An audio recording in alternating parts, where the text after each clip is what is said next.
Udah ini? Udah. Halo, halo. Selamat jumpa lagi dengan kami berdua. Ada Abdel dan Bung Rizky Gerung. Selamat pagi, Bung Rizky. Yes, pagi Cing Abdel. Apa kabar? Baik, baik, baik. Bung Rizky, di hari-hari ini kita dijejali oleh berita-berita tentang pelantikan anggota DPR, MPR, bahkan DPD. Banyak sekali kejadian-kejadian yang bisa kita bicarakan di pagi ini. Di DPD ada kericuhan untuk pemilihan ketua, terus di pelantikan DPR juga menyisakan masalah-masalah, misalnya ada peralihan anggota yang harusnya dilantik, tidak dilantik, dan memberikan kesempatan kepada anggota partai yang lainnya. Di DPRD juga ada 2 kasus yang saya catat, kalau nggak salah koleganya atau kerabat Raffi Ahmad, dan yang terakhir Arteria Dahlan dengan Romi Soekarno nih. Gimana kalau menurut Bung Rizky? Oke, jadi kita seolah-olah kembali kepada masa feodal tuh, di mana posisi politik itu dipertahankan melalui garis keturunan, bukan kompetisi. Bukan saya meremehkan kemampuan daripada Romi, tapi publik berhak bertanya apakah dia dipilih karena kompetensi atau karena nama besar itu. Kan sebetulnya udah dipilih tuh siapa yang mundur itu kan? Iya. Ya, jadi ya kasihan banget gitu. Dapil Jawa Timur, mereka memilih dengan harapan punya wakil yang jelas bekerja untuk mereka, tetapi malah dipermainkan dengan jual beli kursi itu. Kan kacau sebetulnya tuh. Iya, tapi kalau secara aturan memungkinkan bahwa hal-hal tersebut memang dimungkinkan secara aturan, itu gimana menurut Bung Rizky? Ya tetap aja kan itu adalah suara dari rakyat. Jadi ya tetap aja rakyat memilih itu, tetapi anggota DPR-nya bukan yang dipilihnya. Jadi ya tentu itu adalah drama politik. Di depan adalah pemilihan dari rakyat, tetapi di belakang ada permainan kuota itu. Jadi siapa yang naik dan siapa yang mundur. Itu kacaunya di situ, Cing. Nah, apakah menurut Bung Rizky harus ada aturan yang lebih ketat di mana anggota yang terpilih tidak boleh mundur dengan alasan apapun kecuali memang berhalangan tetap, misalnya, ataupun kalau mundur didenda 10-15 triliun atau gimana untuk menghindari kasus-kasus seperti ini? Ya tentu aja kita harus mengubah politik kita lebih kepada idealis, demokratis tuh. Jadi ya mau aturan dibuat semacam apapun, tetap aja jika diakal-akalin itu akan tetap dilanggar tuh. Jadi tetap aja sebetulnya kita harus kembalikan politik kita kepada idealisme demokrasi. Itu poinnya, Cing. Iya. Jadi ketat apapun aturan, pasti kita bisa mencari celah sebenarnya ya. Kalau dengan niat-niat yang jahat dalam tanda kutip, pasti kita bisa mencari celah dari aturan-aturan tersebut ya. Betul, betul sekali. Karena ya politik kita harus kembalikan kepada idealismenya, yaitu perjuangan daripada kepentingan rakyat, bukan kepentingan elit politik. Di mana integritasnya, tanggung jawab terhadap masyarakat yang memilih, yaitu yang disebut konstituante. Jika hal itu terus begini, ya kita harus siap-siap bahwa wakil-wakil kita lebih peduli terhadap kepentingan partai gitu, daripada aspirasi rakyat. Itu dalilnya. Iya, saya menangkap paradoks dalam pernyataan dari Bung Rizky. Kalau terus begitu, ya akan begini. Itu maksudnya gimana? Jadi begini dan begitu. Iya. Rumusnya. Iya. Paradoksnya di situ ya. Kalau memang terus begitu, ya jadinya begini, begitu ya. Iya. Ini masih dari DPR, masih di pelantikan kemarin juga kita mendengar ada seorang anggota DPR, Farel kalau nggak salah, yang menyatakan bahwa gaji setahunnya tidak akan diambil. Ini gimana sih kalau menurut Bung Rizky fenomena seperti ini nih? Oke, Farel yang pemain sinetron itu kan udah menjadi politisi sekarang, menjadi DPR RI ya. Iya. Ya dia bilang bahwa gajinya itu gak akan diambil. Ya, kita harus pertanyakan bahwa ada apa? Kenapa gaji itu gak diambil? Apakah dari sistem penggajian yang memang kurang, atau ya ada makna tersirat tersendiri bahwa ya ini adalah gaji DPR itu kelebihan tuh. Jadi itu yang harus kita kritisi, karena bukan soal penggajian aja, karena kan ya itu gaji beberapa juta gitu kan, lebih gede tunjangannya. Jadi saya memberikan tantangan, apakah bisa payroll itu untuk tidak mengambil juga tunjangannya tuh. Itu kan yang lebih radikal sebetulnya. Iya. Atau mungkin memang tidak diambil gajinya karena gajinya ditransfer, jadi dia tidak perlu mengambil. Iya, betul juga tuh. Jadi kan cuma dilihat di M-Banking ya. Iya, nah, maksudnya gerakan-gerakan seperti ini atau mungkin pencitraan seperti ini bahwa bekerja. Jangan pakai mungkin, Cing. Kalau mungkin itu ragu.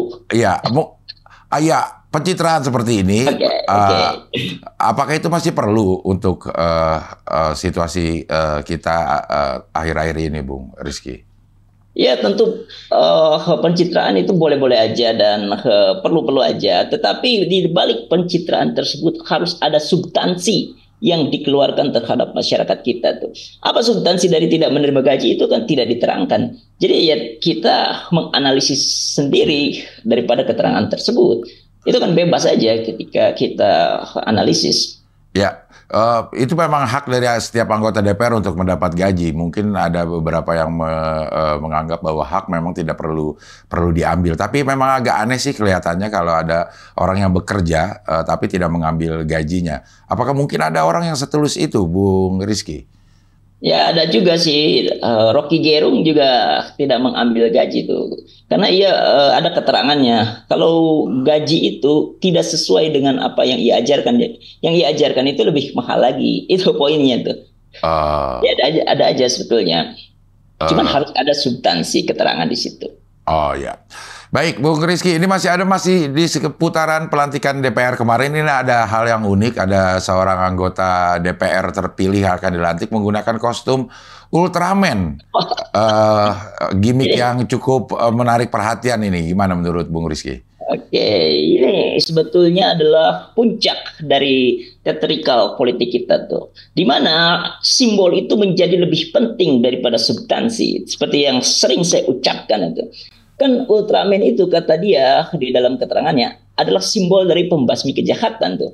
Tetapi dia nggak ngerti bahwa kejahatan terbesar di dalam politik adalah kedunguan yang dipertontonkan dengan penuh percaya diri. Itu dalilnya kan politik itu bukan panggung cosplay kayak Naruto-Narutoan, Jepangan tuh, tapi panggung pikiran tuh. Jadi menyamakan dirinya dengan tokoh fiksi itu jadi lelucon aja tuh. Jadi kejahatan yang itu adalah kedunguan terbesar sebetulnya tuh. Tapi kalau memang dia berniat bahwa akan melawan kejahatan yang terjadi di Indonesia atau di DPR paling tidak lah kejahatan yang terjadi di DPR itu gimana menurut Bung Rizky? Ada kekuatan nggak sih yang bisa membuat kejahatan-kejahatan yang mungkin terjadi di DPR itu bisa diberantas oleh Ultraman? Ya, kita harus kupas dulu kejahatan itu apa sih di dalam dunia DPR itu. Kan kejahatan yang harus dibicarakan dia adalah korupsi itu, kemiskinan, ketidakadilan, disparitas dan segala macam. Ya itu gak bisa diatasi dengan kostum-kostum atau gimmick-gimmick aja, harus dengan pikiran tentunya tuh. Nanggung kalau Ultraman ya. Apa tuh harusnya? Apa ya? Yang lucu ya. Iya. Okay, yes. Kemudian ini juga di minggu-minggu ini memang kita disuguhkan berbagai macam berita-berita yang cukup fenomenal lah gitu ya. Yes. Ada seorang tahanan KPK yang menyuap. Untuk dipindahkan tempatnya katanya karena dia takut setan. Nah itu gimana Bung Rizky? Iya, dia kan korupsi berani, tetapi ketemu setan di dalam tahanan malah ciut kan nyalinya tuh. Kan ini satu keironisan. Korupsi miliaran jalan terus, tapi giliran diancam diisolasi di mana tuh? Diisolasi di tahanan, ya nyerah kan dan malah bayar tuh. Dan itu juga pungli juga. Dia berani melawan sistem yang salah, tapi pas dihadapkan pada tekanan sosial, malah tunduk. Itu kacau itu. Iya, iya, iya. Ini memang agak banyak terjadi paradoks di sini ya. Tidak takut sama Tuhan, tapi takutnya sama setan. Ditahan karena korupsi, kemudian menyuap KPK. Agak bertabrakan jadi logika-logikanya ya. Ini sangat ironis terjadi di negara kita. Kan lembaga yang harusnya menjadi benteng ke pemberantasan korupsi, tapi malah membiarkan praktik kotor di dalam rumahnya sendiri. Pertanyaannya adalah, kenapa pungli bisa terjadi di KPK itu? Ada dua hal yang menggelitik sebetulnya, Cing Abdel. Ya. Yang pertama adalah fakta bahwa tahanan harus bayar untuk dapat fasilitas ilegal itu kan. Sementara harusnya kan KPK itu steril dari akses seperti itu tuh. Jadi ancaman-ancaman itu yang ya seolah ada setan di ruang itu adalah pemerasan sebetulnya oleh sistem.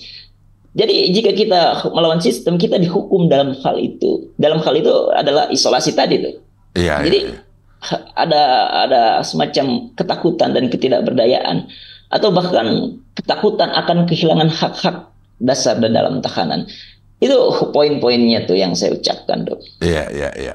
Kemudian juga ada berita tentang penganugerahan Raffi Ahmad mendapatkan gelar honoris causa, doktor honoris causa dari sebuah kampus di Thailand.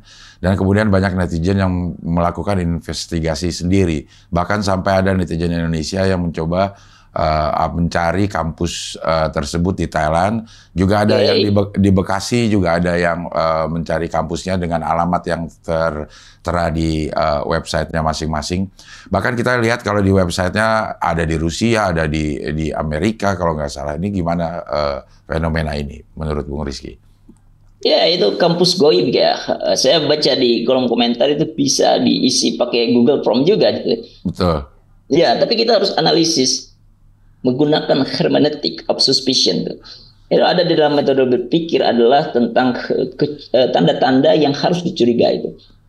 Kan gelar doktor honoris causa itu seharusnya diberikan sebagai bentuk penghargaan kan kepada Raffi Ahmad. Bukan ijazah akademik tuh, Cing, sebetulnya. Jadi argumen bahwa Raffi Ahmad menerima gelar tersebut ya karena memang jasanya di dunia hiburan, bukan dalam proses akademik. Tetapi ini semua menyoroti bahwa fenomena bagaimana masyarakat kita itu haus akan gelar.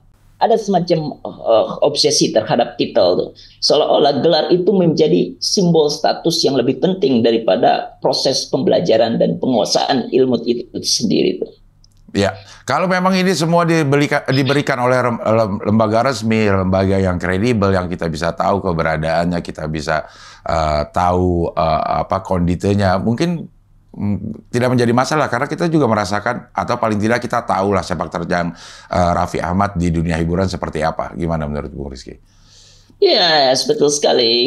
Tetapi kan di dalam keterangan bahwa kampus itu ada di mana-mana dan bahkan tidak ada bentuk fisiknya, itu harus menjadi pertanyaan lagi. Apakah Raffi Ahmad itu menggunakan semacam kemampuannya dalam finansial untuk membeli kehausan daripada titel yang masyarakat banyak atau masyarakat luas inginkan? Jadi melewati step langkah, tidak melewati proses akademik di situ tuh. Iya, jadi memang akhirnya ada pertanyaan apakah ini memang gelar yang memang diberikan atau gelar yang bisa dibeli ya? Karena kita memang di websitenya tuh ada Google Form yang bisa ngisi mau dapat doktoris honoris causa, profesor atau dapat apa gitu. Itu yang membuat kecurigaan publik ya, Bung Rizky. Yes, betul. Kan untuk apa sebetulnya hal itu dipertunjukkan? Itu seperti yang sering diucapkan. Ijazah itu adalah tanda orang pernah sekolah, bukan tanda orang pernah berpikir.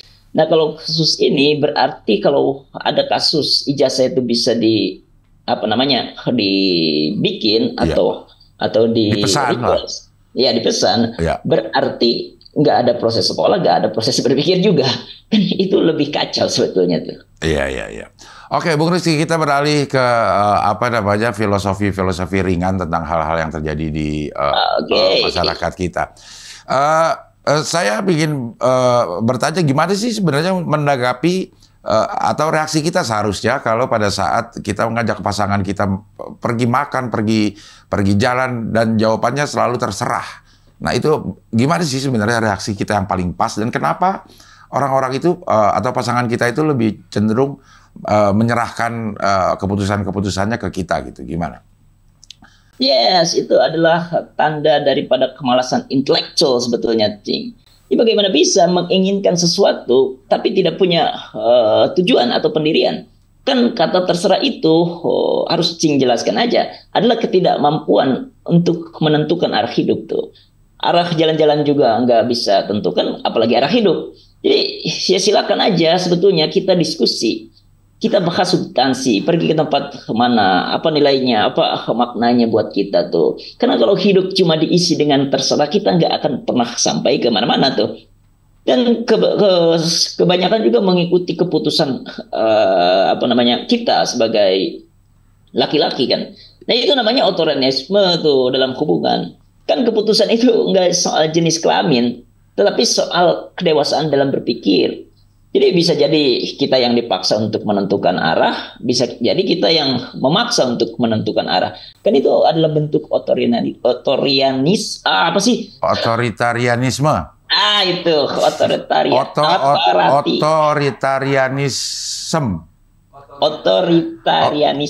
otoritarianisme. Otoriter aja lah. Otoriter ya. Iya. Jadi apa yang harus kita lakukan kepada pasangan kita kalau kita memang punya pasangan yang selalu terserah, apalagi pada saat kita memutuskan, kemudian ada penolakan dari pasangan kita? Ya udah, itu diskusikan aja sebetulnya, Cing. Jadikan itu dialektika.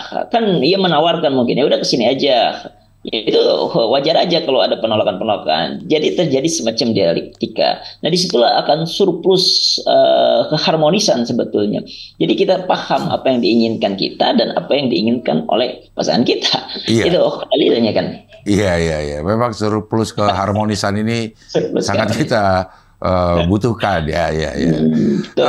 Satu lagi saya ingin tahu secara filosofi, kalau kita motong bawang, kenapa sih kita bisa nangis?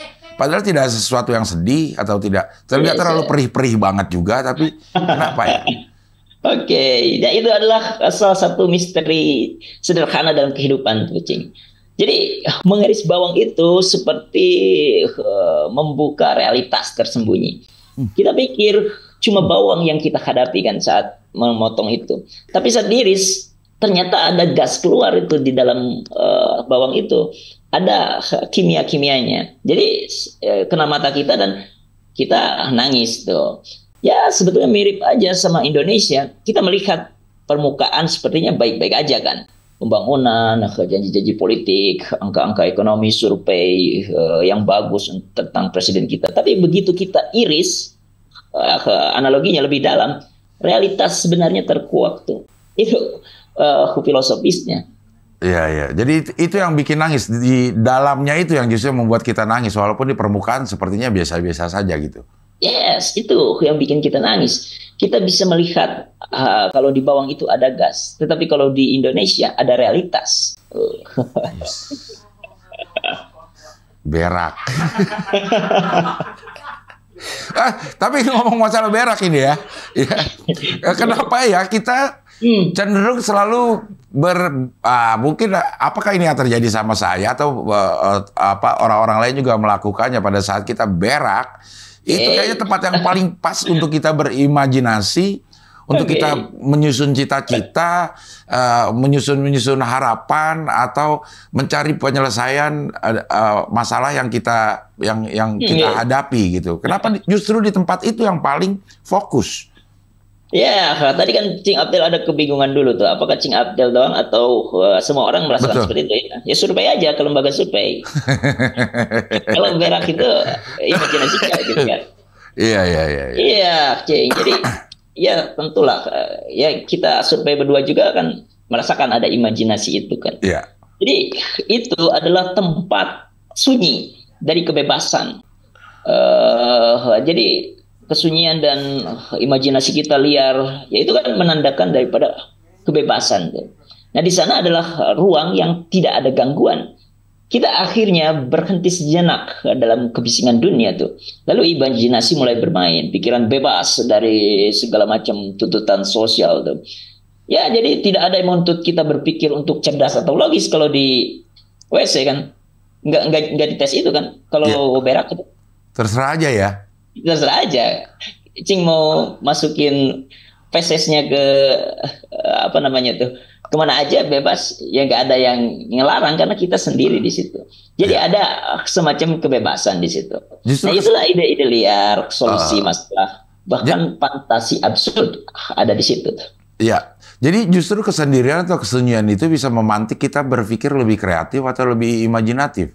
Betul, menyuplaikan sedikit kepada kita waktu untuk berkontemplasi pada diri sendiri, itu yang akan membuat kita merasakan kenikmatan di dalam berimajinasi sebetulnya. Iya, iya. Apakah ini ada hubungannya? Saya pernah mendengar atau membaca gitu di psikologi massa bahwa kecerdasan kita otomatis akan menurun pada saat kita berkumpul beramai-ramai gitu. Mungkin kita akan menyesuaikan dengan kecerdasan orang-orang yang ada di sekitar kita.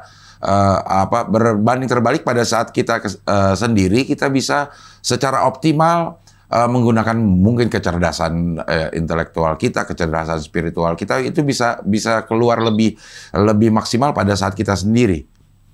Yes, betul sekali, Cing. Tapi kita harus uji dulu tadi keterangan-keterangan dari buku yang Cing baca tuh. Kan ngumpulnya sama siapa tuh? Kalau ngumpul sama teman, mungkin bisa tuh menurunkan kecerdasan. Atau bisa menaikkan kecerdasan, kan masih ada kebimbangan sebetulnya di situ. Tetapi yang lebih poin intinya adalah yaitu kesendirian memang bisa membuka kesempatan dimensi kita untuk lebih luas lagi menjangkau seluruh imajinasi itu tanpa ada batasan. Itu poinnya itu. Oke, Bung Rizky. Terima kasih. Salam akal sebat. Akal sebat. Kita 0%-kan. Kita 0.